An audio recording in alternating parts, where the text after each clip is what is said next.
Сайн байцгаана уу хүүхдүүд ээ. Өнөөдрийнхөө монгол хэлний хичээлээр их зохиохдоо алдаагүй зөв бичиж сурцгаая. Сэдвийг үзэхнэ. Тэмдэглээд өнөөдрийн сар өдрөө бичээрэй. 11 сарын 24. За хичээлдээ анхааралтай оролцоорой хүүхдүүд ээ. Амжилт хүсье. Хичээлийнхаа дэгтээ танилцъя. За өнөөдрийн хичээлээрээ дасгалын зааврыг анхааралтай сонсох, асуултаа зөв сонгох, асуултад хариулах, алдаагүй зөв бичих, онцлсон үгсийг ялгаж бичих,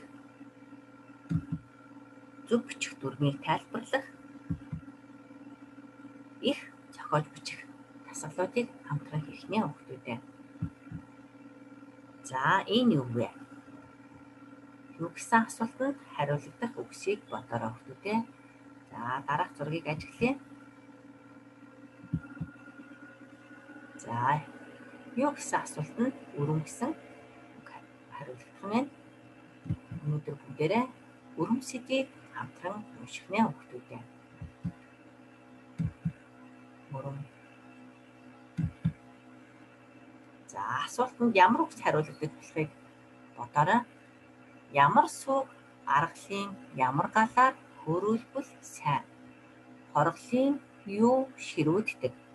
Хизээ галаа цогшуулан сүгээ сайтар самрана. Цог нь удаан төөнвөл дарайсан ямар өрөм загсна. За нөхөх үгсийг ажиглацгаая. Дараа нь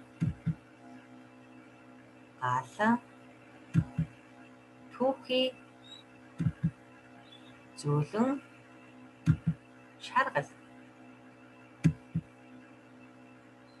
За одоо хамтран уншъя.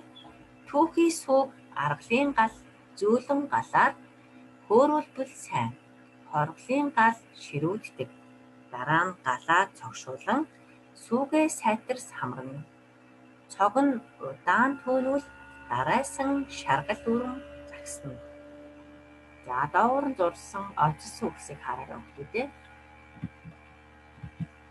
За өрөм гэхээс тодруулсан онцлсон үгсийг уншъя.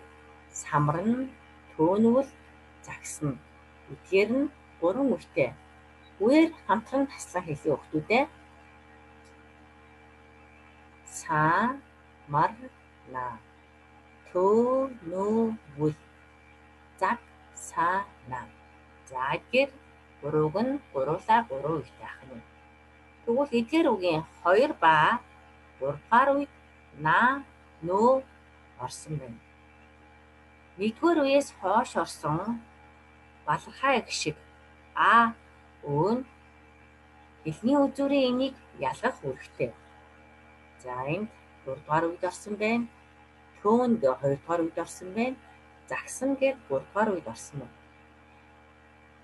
Хэлний үзүүрийн эний ард байрлах богино а, о, өө гişг нь хэлний үзүүрийн энийг ялгах үүрэгтэй байдаг.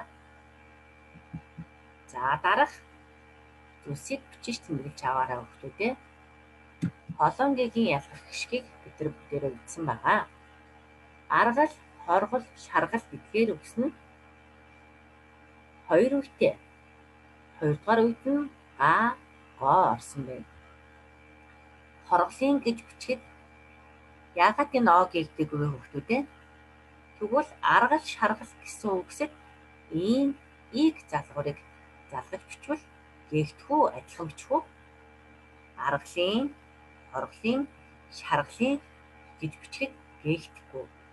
Яагаад гэвэл эдгээр үгийг харуул г гүйгүүлэгчийн ард орсон а, о богино гişгүүд нь г-г ялгах, холонгийг ялгах бас эгшигт гүйгүүлэгчийг эгшижүүл 2 үүрэгтэй учраас гээж болохгүй юм байна. За хичээлээ цааш үргэлжлүүлье. Их зохиохдоо юуг анхаарах вэ? За үгцэн сэдвийн хүрээнд бичих нь байна. үгээ зөв сонгож бичих нь, үгээ алдаагүй бичих нь байна. Өгүүлбэрийн төгсгөлийг ижил хувирахгүй бичих нь байна. Заасан үгийн тоонд бичих хэрэгтэй ах нэ. За зургийг сайтар ажиглаарай. Зургийг ажиглаад их зохион бичье. За өв сэдвээр зохион бичсэн, их бичсэн нэгэн хүүхдийн эхийг бүгдээрээ хамтран уншъя. Болор өвлийн улиралд дуртай. Тэр амралтын өдрөөр найзуудтайгаа ууланд гарч чаргаар гулгадаг. Эгчтэйгээ хамт том цасан хүн хийлээ. Түүний найз Сарнай тишүүрээр сайн гулгаж сурсан. Тодруулсан үгэнд тохирох асуултыг бичээрэй. Жишээ нь болор гэсэн үг хэн гэсэн асуултанд хариулагдах оноос нэр байна. Тэгвэл болор өвөл гэсэн их дотроос юу, ямар, яах, хизээ гэсэн асуултанд хариулах үг байвал асуулттай харгалзуулан бичихнэ хүүхдүүдээ. За зургийг сайтар ажиглаарай.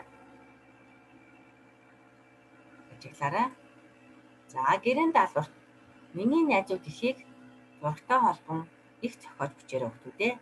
Үгийн тоо 30-аас 40 үгтэй. Дасгал хийж дархлаагаа дэмжээрэй. Хичээлээ анхаарч сонсон сурагчдаа баярлалаа. Баяртай хүүхдүүдээ.